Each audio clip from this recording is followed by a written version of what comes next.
Hello, hello, hello. Sorry for that. The network has been very funny today. Please try and reconnect and join us.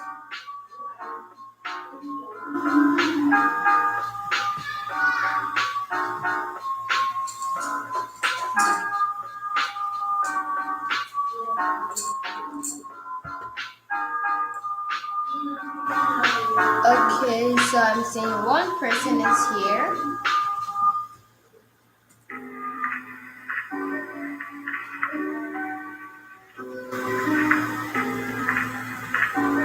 Oh, well, yeah. So, well, yeah, is back online.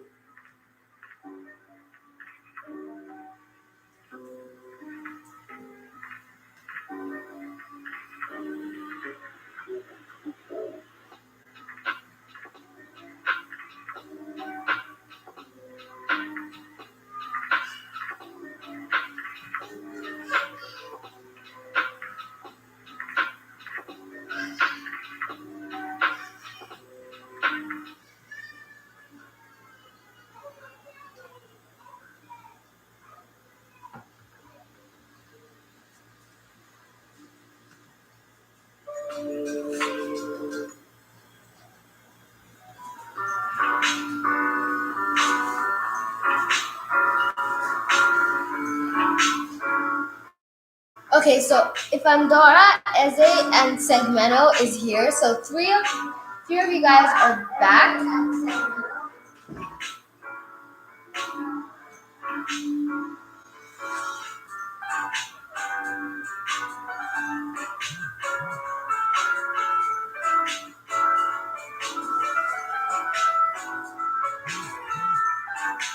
So Zoe Baby is also back. So we are now four.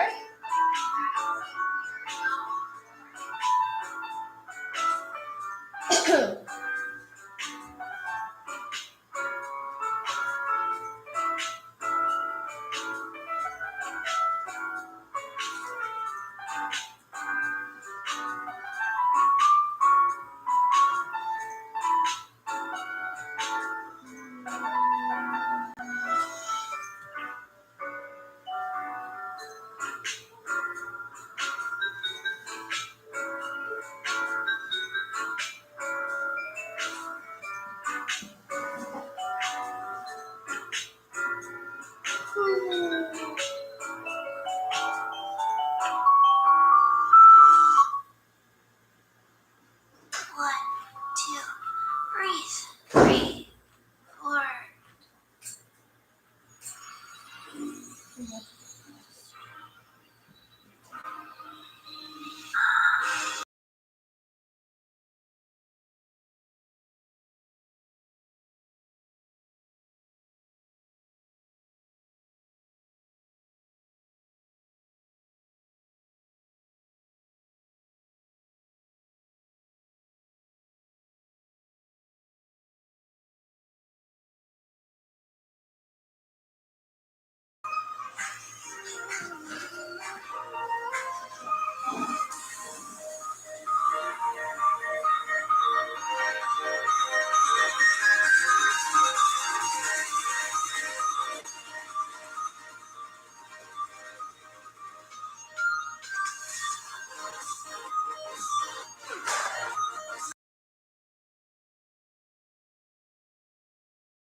I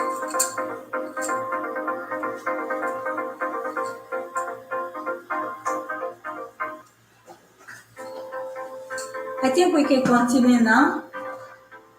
We're trying to check if the network is now stable.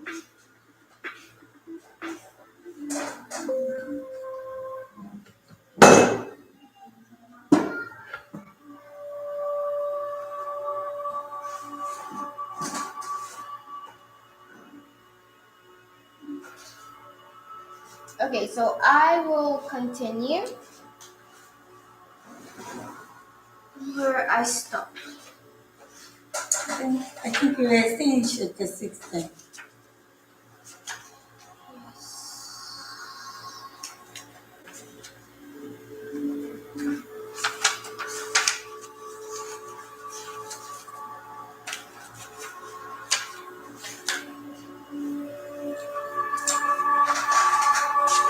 Pinaki Masura. Okay. Thank you. Zoe baby, thank you. Jameja, Smart Blue. Okay. Welcome back, guys. Thank you, Smart Blue. Thank you, my brother. Thank you. The network has been so funny.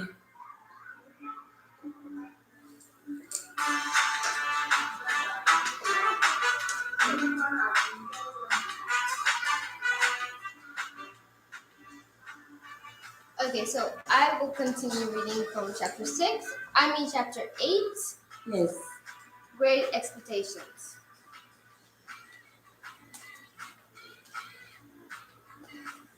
Okay, so great. That was so fast. Do you think they see it like that?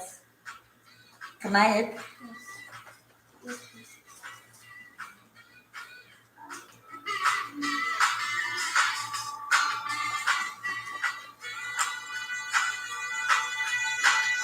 So should we continue from chapter 8 now? Okay, so I was 4 years old into my apprenticeship with Joe. When Mr. Hackett visited us one day, I realized he was the same man I had encountered on the stairs with Estella at Miss Havisham's house. How could I forget those sharp, suspicious eyes and those black, bushy eyebrows? He walked into the house and said in an authoritative tone, I have reasons to believe I'm speaking with Joseph Gargery, the blacksmith and the apprentice Pip. That's right, sir, Joe replied. My name is Jaggers. I am a lawyer based in London. I have been sent here by one of my clients, Mr.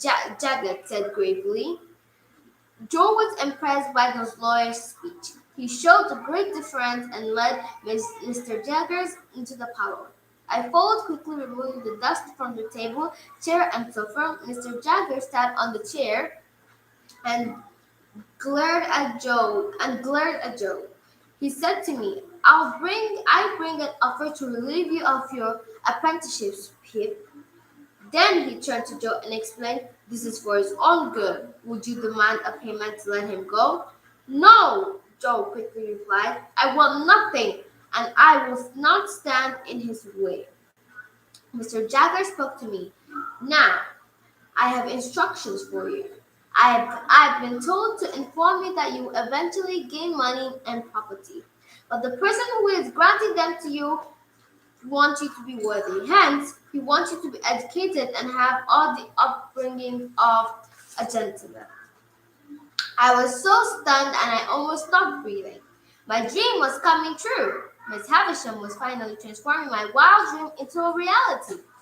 There are some conditions. Mr. Douglas continued. First, the benefactor wants you to always bear the name Pip. Second, the benefactor's name will remain a secret till he wishes to reveal himself.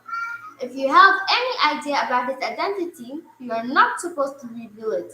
Is that clear? He asked, and I nodded. Do you accept? He then asked. I nodded and assured Mr. Jaggers that the conditions were clear and I would follow them. Mr. Jaggers was silent for a moment and he then spoke again. Let me brief you about the spoken of the great expectation from you for the future of a present a rather generous amount of money has been set aside for you. This will serve for your education and living expenses. I shall handle this money on your behalf, so you may consider me your guardian. I tried to thank him, but he stopped me. There is no need for thanks. This is professional agreement. I am being well paid for my services. But listen carefully.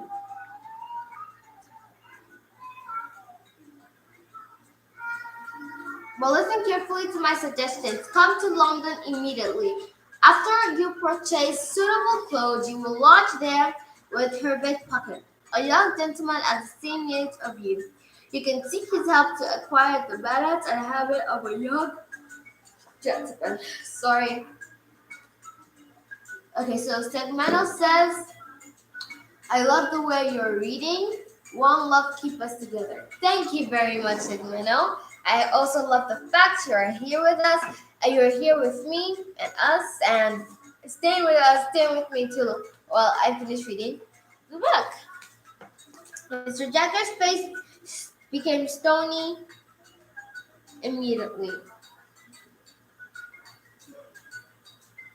Here's some money for the clothes and the journey. He sat and counted out 20 guineas and kept it on the table and added his business card to the pile. He bid us goodbye and left after that. So, meaning when Mrs. Havisham gave him 20 guineas in the previous chapter, meaning that he didn't give him food, that was money. He gave him 25 guineas. Okay, so I don't know if that's what they called their currency back then, but in the book, I think that's how they called their currency. Joe and I sat on the sofa, thunderstruck. Biddy found us sitting there like statues after some time. Joe recovered and narrated the entire story of the swing of my unfortunes and ran into my sister. Biddy shook my hand heartily and said, One dream is coming true, Pip. I wonder if the others will too. I realized she was talking about my love for Estella, but I was aware that Biddy thought Estella was vain and unsuitable for me.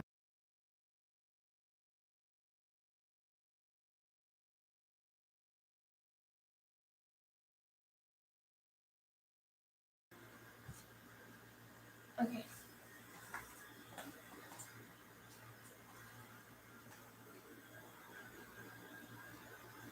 But all I said was, Who knows, Biddy? Who knows? My sister's mind was not strong enough to grasp this new situation, and she could not just comprehend what just had happened.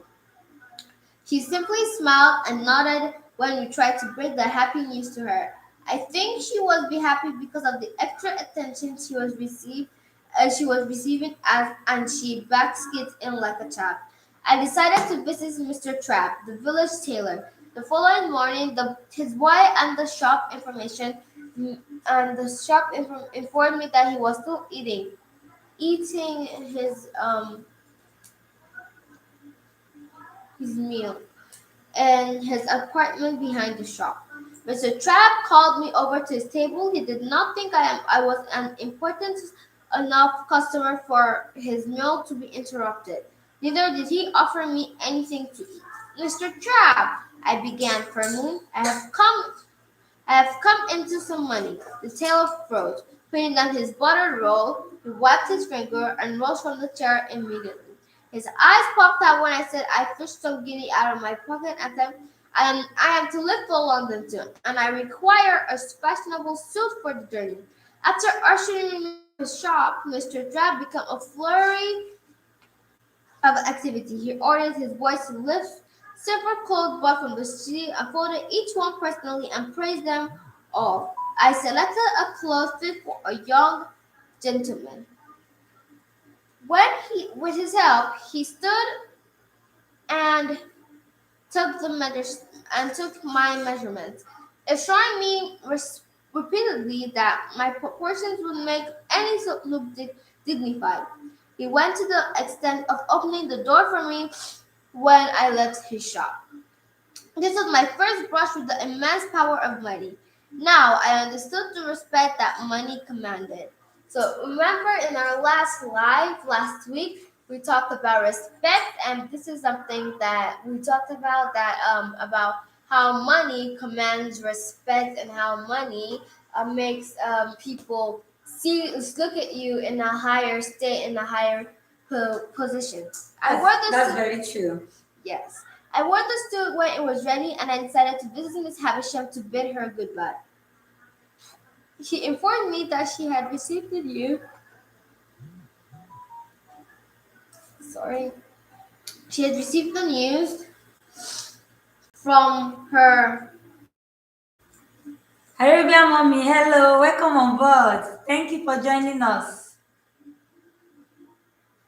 Okay, so what would Pip have done if Pip didn't have the money? Oh, about that. High chance that he wouldn't have done it if Pip didn't have the money, but um, yes, let's just say you're right because he didn't want to answer Pip because he just ignored Pip when he first came because he regarded him as a less Yeah, important thank you, Arabian customer. mommy. So when he brought out the money, that's when he stood up and started treating him like how do I put this again? Um What's the title of A Jiro story? Oh, the name of the book is The Great Expectation, the one I was reading last week. But No, I'm last in that was upper week. upper week, yeah. And the chapter I am reading is The Great Expectation, which is chapter 8. Chapter 8.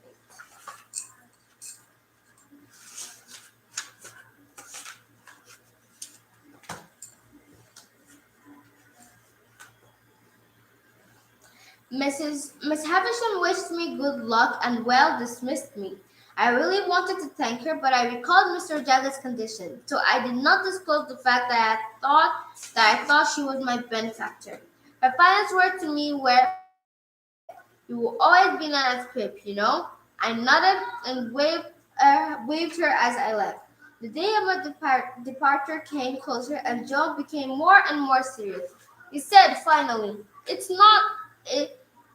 It is not my apprentice which is being taken away from me. A small child who has sat with me by the fire many a night and who has watched me at the forge many a night. Or is it the small child who has been taken away?" Joe's voice choked with emotion, and I turned away to hide my tears. I was ashamed. I was so eager to leave. I was selfish. I wanted to fulfill my great expectation. I was so selfish that I was ready to forget the friend who was the dearest to my heart, Joe. Okay, so this basically says that when people was offered a job and selfishly because he didn't think about anything else, he just thought about himself that he really just wanted to accomplish his dreams. He forgot about the important things and he accepted the job willingly and happily and selfishly. And when he was about to leave, and Joe told him I was very sad, and Pip saw how much Joe would miss him. He started regretting and blaming himself that why was he so selfish? Why did he just think about himself? Why did he just think about other people? Like why was he trying to forget or abandon Joe, who was with him from the start? So he was regretting his decisions, kind of. So we're now in chapter 9. Okay, I think hopefully we might stop at chapter 12. I hope. If I have the energy. So, chapter 9. A new life. Yes, Jam J, that is very sad. It's sad for him to leave his everyone he has loved or knew in his village and just move on to a new place, meet new people, see different places. So, chapter 9, A New Life. The journey to London was completed in a span of 5 hours in a four-horse stagecoach. If not for its dirt and ugliness of its narrow, crooked streets, such a big city would have frightened me. Strangely, the sight made me feel more comfortable and at home. Upon my arrival, I went to see Mr. Jaggers in his office, and he briefed me about the details of my allowance. The sum and offer seemed astronomical at the time. He gave me business credit me and then send the bill to Mr. Jaggers for service rendered.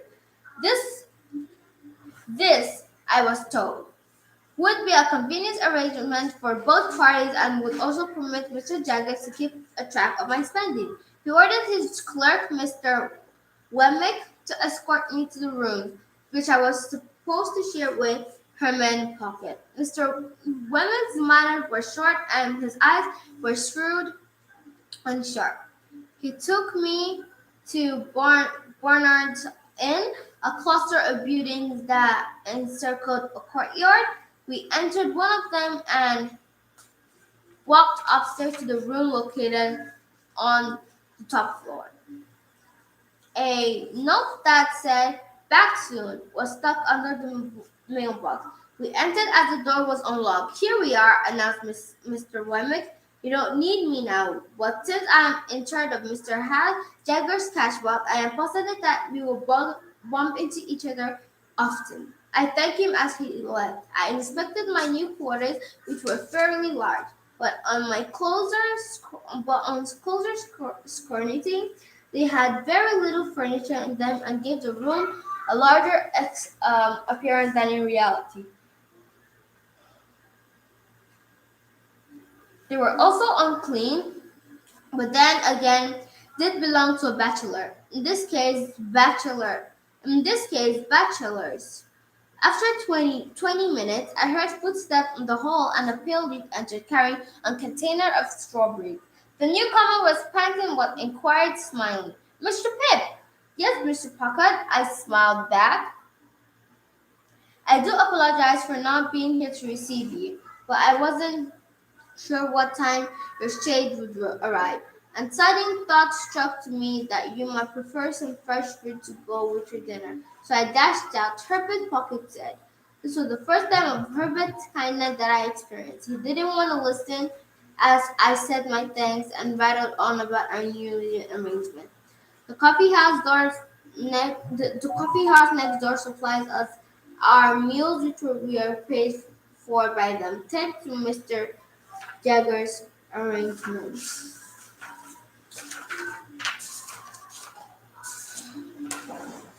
Yes, please. We have hi thumbs up, a thumbs up done. So Vicky Gray is here. Hello, Vicky Grace. Oh, a long way to go. I'm getting tired. Yeah, Oh my welcome on voice. board. Thank you so much, Vicky. Great. I appreciate sis. Thanks for joining us. Thank you.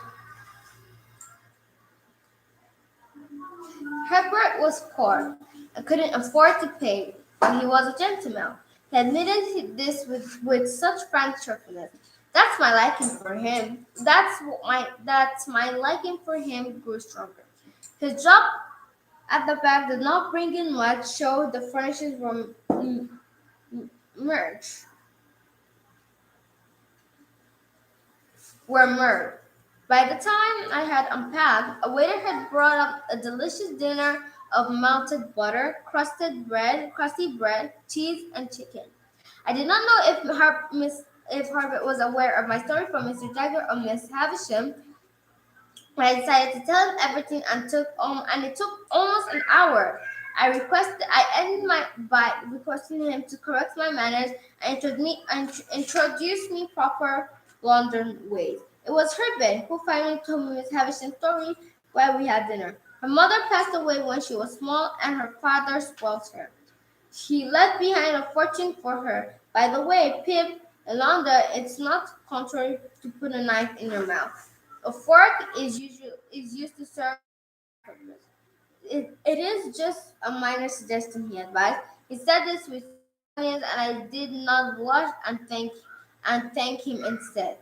Herbert continued read the story. Miss Harrison fell in love with a man whom my father didn't trust. She gave him a huge sum of money during their engagement, but on their wedding day, he broke up the marriage by sending her a message. She received it at 20 minutes 9. When she was dressing, I interrupted. So, okay, let's just say that I was kind of wrong when I said the husband died. So the husband ran away with the amount of money when it was their wedding day, and he That's so sent, bad of him. yes, and that was mean. He then sent her a letter by 20 minutes to 9 that he broke up the wedding, and that was when she was getting dressed. That's why all the clocks in her house stopped at 20 minutes to 9, and that's why to this day she still wears her wedding dress. And Till her this day. house, not, I mean, in the story. Well, that's why she still wears her wedding dress, and her house is like never clean. Lovely accent you got, Adriel. Thank you so much. Mommy, thank I read you. your money. I read Thank your you, my money. sister.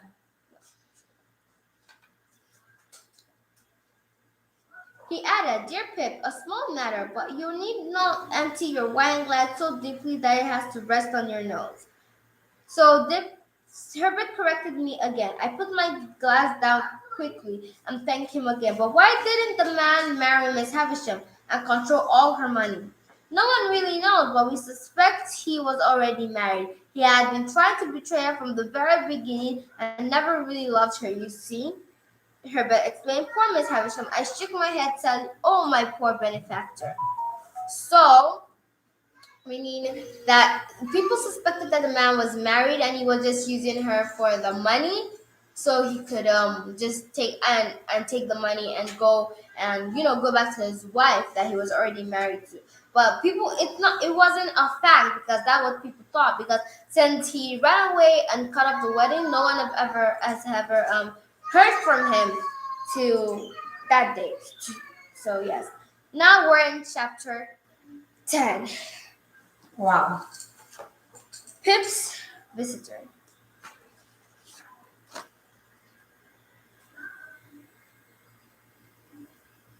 Chapter 10.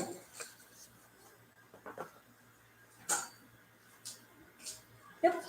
Pip's visitor. The next day, Herbert took time off from his bank job to give me